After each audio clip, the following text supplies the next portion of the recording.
Şer û pevçûn di navbera çekdarên Martala Firatê bi piştevaniya Tirkiye û çekdarên YPG di roja xwe ya 13 de li Efrînê hevdemî bombebaraneke balafir û topxaneya Tirkiye berdewam e.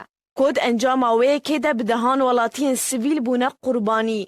Her wiha bi hezaran welatiyên sivîl derbederî navenda bajarê Efrînê û gundên derdorê bûn. û Efrîn rastî dorpêçeke tund dualî tê û xelkên sivîl wekû mertalên şer tên bikaranîn. Tirkiye bi bihaneya şerê grûpên terorî êrişeke hovane û bombebaraneke belav ser Efrînê dike. Ku ev yek hêla neşteciyên gundê Sînorî derbederî navenda bajarê Efrînê bibin. Ji ber ku nikarin berev Bakurê Kurdistanê û Tirkiye koçber bibin, bi sedema dorpêça ku Tirkiye ser Efrînê ferez kiriye.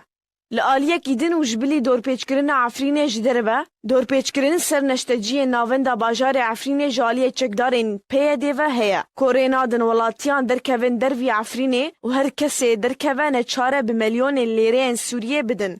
û hîn jê derên taybet bi arkê dan zanîn ku PYD xelkên sivîl wekû mertalên şer bikartînin. Ji ber dorpêçkirina du alî li derve û hundirê Efrînê, rewşa mirovahî û xizmetguzarî li navenda Efrînê roj bi roj alostir û xirabtir dibe û metirsiya rûdana karesetek mirovî heye ku kersetên xwarinê û pêwîstiyên pizîşkî roj bi roj kêm dibe.